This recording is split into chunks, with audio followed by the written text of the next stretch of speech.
جو کہ پبلک ہسپتال ہو, عوامی ہسپتال ہو یا سرکاری ہسپتال ہو, جہاں پر جا کر میں اور آپ بہتر اپنا ٹریٹمنٹ کروا سکیں. لیکن اس کے باوجود ناظرین جو ہمارے پیسے لے کر ہمارے اوپر کام ہوتا ہے اس کے احسان جتائے جاتے ہیں اور کہا جاتا ہے کہ ہم نے آپ کو ریلیف دے دیا ہے, لہذا تم نے ساری زندگی میرے سامنے گھنگرو باندھ کر ناچنا ہے. میں ناظرین لاسٹ کے باکو گیا اور وہاں پر کلائمیٹ کے اوپر کانفرنس تھی یونائٹڈ نیشن کی جانب سے. 190 کنٹریز کے لوگ آئے ہوئے تھے, دنیا 50 60 70 ہزار بندہ, پتہ نہیں سے زیادہ لوگ آئے ہوئے تھے, دنیا بھر کے صحافی جرنلسٹ ہر بندہ وہاں پر موجود تھا. ناظرین پورے باکو میں نے وہاں کی کسی بھی اتھارٹی کی تصویر نہیں دیکھی, کسی کا بھی فوٹو نہیں دیکھا.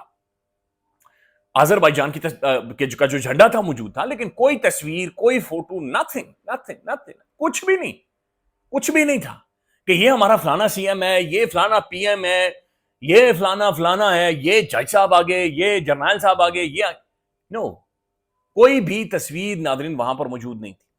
اور اتنا بڑا کراؤڈ, بلک آف دنیا کا وہاں پر موجود تھا, لیکن nobody cares, چونکہ معاشرے ایوالو کر گئے نا, لوگ آگے بڑھ گئے, لوگ سائیکولوجیکلی آگے بڑھ گئے, پولیٹیکلی آگے بڑھ گئے, ان کی تعلیم, ان کی سمجھ انہیں ایوالو کروا کر آگے لے کر چلے گئے. لیکن ہمارا مسئلہ یہی ہے کہ میں لیٹرین میں جاتا ہوں تو باہر تصویر لگی ہوئی ہے, لیٹرینوں کے باہر تصویر لگی ہوئی ہے. ایکس رے کروانے کے لیے جاتا ہوں تو وہ اس طرح کا جو پیج ہوتا ہے اس کے اندر سے تصویر نکل کر سامنے آتی ہے. تو اللہ کرے کہ ناظرین ہم اسے ایوالو کر جائیں. تو سہیل آفریدی بہرحال ناظرین اس نوجوان کو اللہ تعالیٰ عزتوں سے نواز رہا ہے. اگر بائسڈ آپ نہ بھی ہوں پی ٹی آئی کو لے کر یا خان کو لے کر یا خیبر پختونخوا تحریک انصاف کو لے کر, تو اس کے علاوہ بھی یہ بڑی خوشائن چیز ہے کہ پاکستانی پولیٹکس کے اندر سہیل آفریدی صاحب جیسے نوجوان آ رہے ہیں. یہ بڑی خوشائن چیز تھی کہ مریم صاحبہ بھی پولیٹکس کے اندر آئی ہیں, بڑی خوشائن چیز ہے بلاول بھٹو زرداری بھی آئے ہیں.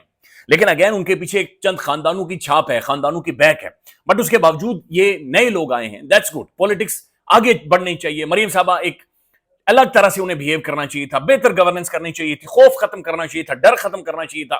لیکن ان کے دور میں ناظرین محسن بیگ صاحب جیسے بھی, یعنی ان کے جو پرو لوگ ہیں وہ بھی بیٹھ کر یہ کہہ رہے ہیں کہ بھائی آپ نے لوگوں کو مروایا اور خوفناک حد تک مروایا. ان فیوچر میں ناظرین دیکھیے گا یہ ملک نارمل فنکشن کرے گا انشاءاللہ, اور جب نارمل فنکشن ناظرین کرے گا تو یہ جو کسی کی جان لی جاتی ہے نا ناظرین, یہ سلگتا رہتا ہے اور یہ ختم نہیں ہوتا. یہ آپ کا تعاقب کرتا ہے, یہ آپ کا پیچھا کرتا ہے, یہ پیچھے سے آپ کو آوازیں دے رہا ہوتا ہے, اور کبھی نہ کبھی آپ کے آمنے سامنے آ کر کھڑا بھی ہو جاتا ہے, اور یہ فیوچر میں آ کر کھڑا ہوگا. ناظرین سہیل آفریدی کی جو گرل فرینڈ ہے وہ تو نہیں ملی, لیکن اللہ تعالیٰ اس نوجوان کو عزتوں سے نواز رہا ہے. عزتوں کے دروازے اللہ تعالیٰ نے اس کے لیے کھولے ہوئے ہیں. جو بھی یہ فیصلہ کرتا ہے, جہاں پر بھی جاتا ہے, لوگ بڑی محبت کے ساتھ, پیار کے ساتھ, خلوص کے ساتھ اس کے ساتھ مل رہے ہیں. اس کا اورا ایسا ہے کہ ماحول چینج ہو جاتا ہے. انتہائی ٹینس صورتحال میں بھی ایک پازیٹیوٹی آ جاتی ہے. جب یہ بولتا ہے تو لوگ سنتے ہیں, یہ جہاں پر جاتا ہے لوگ وہاں پر کھڑے ہو جاتے ہیں. اب ناظرین حبیب اکرم صاحب نے اپنے ویلاگ میں ذکر کیا کہ پاکستان میں ایک بڑے لیول پر یہ فیصلہ ہوا ہے کہ سہیل آفریدی صاحب کو انگیج کیا جائے. شکر الحمدللہ اگر واقعاً یہ فیصلہ ہوا یا کسی کی سوچ ہوئی. یس, ہم نے آگے بڑھنا ہے, ہم نے پولیٹیکل ڈیفرنسز کو ختم کر کے ایک پیج پر کھڑے ہو کر ہم نے اس ملک کو آگے لے کر جانا ہے. ہم نے لوگوں کے لیے زندگی جہنم نہیں بنانی اس ملک کے اندر. یہ ملک ہے, یہ کوئی ڈبہ نہیں ہے کہ اس کے اوپر سے ڈھکن بند کرنا ہے. یہاں پر لوگ سوچیں گے, بولیں گے, اختلاف کریں گے, لوگ احتجاج کریں گے, لائن بھی کراس کر دیں گے, غصہ بھی کر دیں گے, لیکن آپ نے انہیں گلے لگانا ہے, آپ نے انہیں سمجھانا ہے, اور آپ نے انہیں ایجوکیٹ کرنا ہے. اب ناظرین جو ڈیولپمنٹ ہے, ایک تو شہباز شریف صاحب کے اوپر ناظرین ایک اور کیس باقاعدہ سے اپلیکیشن دے دی گئی ہے, اور شہباز صاحب کے اوپر اپلیکیشن دینے کا مطلب کیا ہے اس پر میں وہ ایک بھارتی فلم کا ڈائلاگ ہے کہ تو سمجھا تو نہیں سمجھا, میرے خیال میں تو سمجھا. تو شہباز صاحب کے اوپر کیس ایسے ٹائم میں یہ کیوں کیا جا رہا ہے مجھے تو نہیں پتا, لیکن بہرحال ان کے اوپر کہا جا رہا ہے کہ جناب یہ جو آشیانہ ہاؤسنگ اسکیم تھی اس کے حوالے سے یہ جناب ایک درخواست دی گئی ہے محترم چیف الیکشن کمشنر اسلام آباد, میری ریاست پاکستان کے وفاقی ادارے کے سربراہ سے وفاقی پارلیمانی ممبر حلقہ شہباز شریف کے اوپر کہ ان کی رکنیت معطل کی جائے. شہباز شریف نے آشیانہ ہاؤسنگ اسکیم میں کرپشن کی ہے. دیٹس فنی اینڈ انٹرسٹنگ. اچھا ناظرین, اب جو خبر ہے وہ پہلے آپ کے سامنے رکھ دیتے ہیں. خبر یہ ہے کہ ناظرین ایک دن یہ 19 اکتوبر کو یہ اعلان کیا گیا, باقاعدہ سے انگریزی اخبار کے اندر چھپا ہوا ہے کہ imperial college London campus to be built in Nawaz Sharif I T city Lahore, کہ امپیریل کالج لنڈن کا کیمپس بننے والا ہے نواز شریف سٹی میں. 19 اکتوبر کو کہا گیا. پھر ناظرین پی ایم ایل این کے پیج سے آیا کہ imperial college London to establish campus at Nawaz Sharif I T city with 300 bed hospital, کہ یہ بنانے لگا ہے امپیریل کالج. اچھا, پھر اس کے بعد مریم اورنگزیب صاحبہ کے سوشل میڈیا سے آیا 18/10/2025 کو وزیر اعلیٰ پنجاب مریم نواز کی زیر صدارت اجلاس میں اہم فیصلے. نواز شریف آئی ٹی سٹی میں امپیریل کالج لندن کا کیمپس بنے گا جس میں 300 بیڈ کا جدید ہسپتال بھی بنایا جائے گا. اچھا یہ انہوں نے کہا, یہ گورنمنٹ کی جانب سے کہا گیا, یہ پنجاب گورنمنٹ کی جانب سے ان کے آفیشیل پیجز کے اوپر سے کہا گیا. امپیریل کالج ناظرین بولا ہے, امپیریل کالج نے ایک سٹیٹمنٹ جاری کی 21 اکتوبر 2025 کو.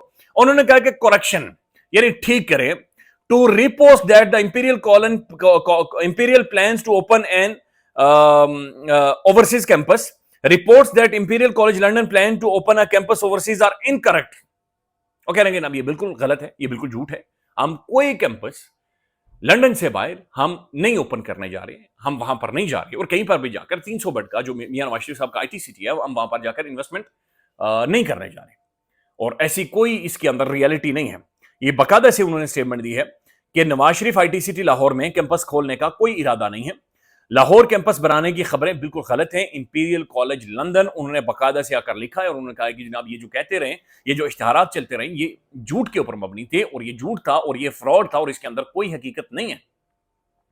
دس از ویری انٹرسٹنگ. یہ امبیرسمنٹ ہے نا جو ہم کریٹ کر رہے ہیں, اور ہم ایک فنی وے میں کر رہے ہیں. ہم شاید سمجھ رہے ہیں کہ اس سے لوگ متاثر ہو جائیں گے, اس سے پتہ نہیں ہم کیا بنا دیں گے, کیا نہیں بنا دیں گے, لیکن یہ چیزیں ٹھیک نہیں ہیں. اچھا میں آپ کے سامنے ایک بڑی امپورٹنٹ سٹیٹمنٹ ہے فیلڈ مارشل عاصم منیر صاحب کی, وہ بھی آپ کے سامنے رکھنا چاہ رہا ہوں. یہ انہوں نے گفتگو کی ہے جناب بلوچستان میں. عاصم منیر صاحب کہتے ہیں کہ پاکستان امن و استحکام کا خواہاں ہے, مگر ملکی سالمیت پر کسی بھی حملے کا سخت اور فیصلہ کن جواب دیا جائے گا. بلوچستان کے عوام صوبے کی بے پناہ اقتصادی صلاحیت سے استفادہ کر سکتے ہیں. سول سوسائٹی نوجوانوں کو انگیج کرے. بلوچستان پاکستان کا فخر ہے جو انتہائی جاندار, مضبوط اور وطن سے محبت کرنے والے لوگوں سے مالا مال ہے. یہی لوگ بلوچستان کا اصل خزانہ ہیں. نوجوانوں کے کردار کو اجاگر کرنا اور انہیں بااختیار بنانا دیر پا ترقی کے لیے ناگزیر ہے. تو یہ نوجوانوں کے حوالے سے بات چیت کی ہے. میرے خیال میں فیلڈ مارشل صاحب کو اس چیز کے اوپر بھی نوٹس لینا چاہیے کہ برینڈ ڈرین ہوا ہے پاکستان کا. بڑی تعداد میں جو نوجوان تھا وہ ملک سے باہر چلا گیا ہے, اور باقی جو نوجوان تھا جو شاید سوچنے کی صلاحیت رکھتا تھا وہ اس وقت ڈرا ہوا ہے, اور وہ اس وقت سہما ہوا ہے. خیال رکھیے گا, اپڈیٹ کریں گے. اللہ حافظ.